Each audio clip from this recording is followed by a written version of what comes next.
Olha, hoje a gente vai mergulhar num assunto que, nossa, mexe com a vida de milhares de professores da rede pública no Brasil. A gente está falando daquela possibilidade de ter um segundo emprego, também no setor público.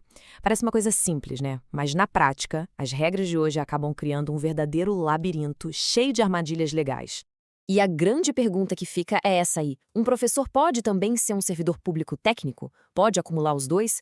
Pois é, a resposta ela não é um simples sim ou não, viu?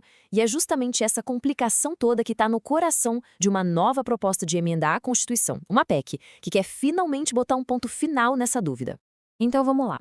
Para a gente entender direitinho essa proposta de mudança, primeiro a gente precisa dar um passo atrás e ver qual é a regra que vale hoje. E, claro, qual é o problemão que ela causa. Bom, o ponto de partida de toda essa história é bem claro, na verdade. A regra geral, lá na Constituição, diz o seguinte: não pode acumular cargos públicos remunerados. Ponto. A ideia por trás disso, claro, é garantir que o servidor se dedique ao máximo e também para evitar qualquer conflito de interesse. Só que, como em quase toda regra, existem as famosas exceções. E é exatamente aqui que o caldo começa a engrossar. A Constituição abre algumas brechas. Por exemplo, dá para ter 2 cargos de professor. Tranquilo. Profissionais da saúde, tipo médicos, enfermeiros, também têm regras próprias que permitem o acúmulo. E aí vem o ponto central da nossa conversa de hoje. Um professor também pode ter um outro cargo, desde que esse segundo cargo seja considerado técnico ou científico. Tá, mas o que raios é um cargo técnico ou científico? E aí, pessoal, é que está o pulo do gato. A Constituição simplesmente não define. Ela joga o termo lá e pronto, fica no ar. Então pensa comigo, um cargo de analista na prefeitura é técnico?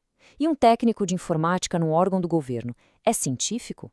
Ninguém sabe ao certo. Essa falta de clareza cria uma brecha gigante para a interpretação. E o resultado, como dá para imaginar, é uma insegurança jurídica tremenda e uma enxurrada de processos na justiça que, no fim das contas, só servem para desgastar os professores. Bom, é justamente para tentar resolver essa confusão toda, esse impasse que já dura anos, que o Congresso está se mexendo. Vamos ver então qual é a solução que está na mesa. A solução tem nome e sobrenome. É a PEC 169 de 2019. Para quem não lembra, PEC é uma proposta de emenda à Constituição. Ou seja, a ideia é mudar a regra do jogo lá na raiz, direto na nossa lei maior.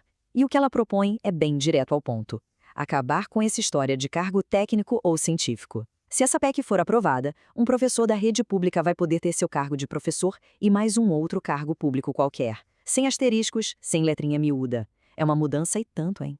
Tá, mas por que mexer na Constituição para isso? Quais são as razões? Vamos dar uma olhada nos argumentos de quem está lá no Congresso defendendo essa proposta com unhas e dentes. A deputada Maria Rosas, que é a nova relatora da PEC, bate em duas teclas principais. A primeira, claro, é dar um basta nessa briga sem fim na justiça. Chega de processo. E a segunda, que é bem interessante, é que ela acredita que essa permissão para acumular cargos é boa até para a educação.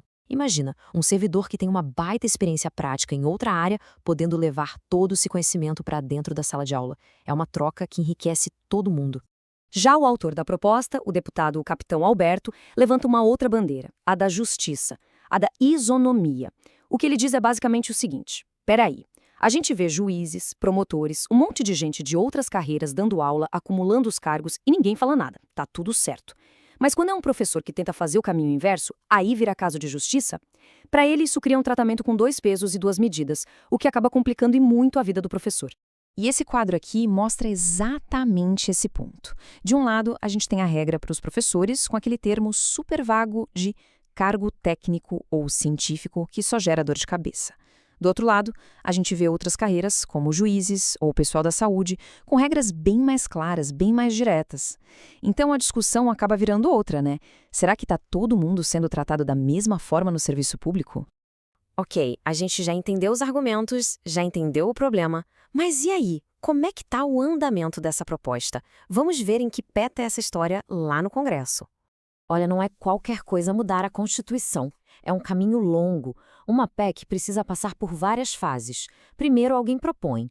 Depois, ela vai para uma comissão especial que analisa tudo nos mínimos detalhes. Aí, uma relatora ou um relator escreve um parecer dizendo se é a favor ou contra. E só depois de tudo isso é que a proposta vai para votação no plenário da Câmara e, se passar, ainda tem o Senado pela frente.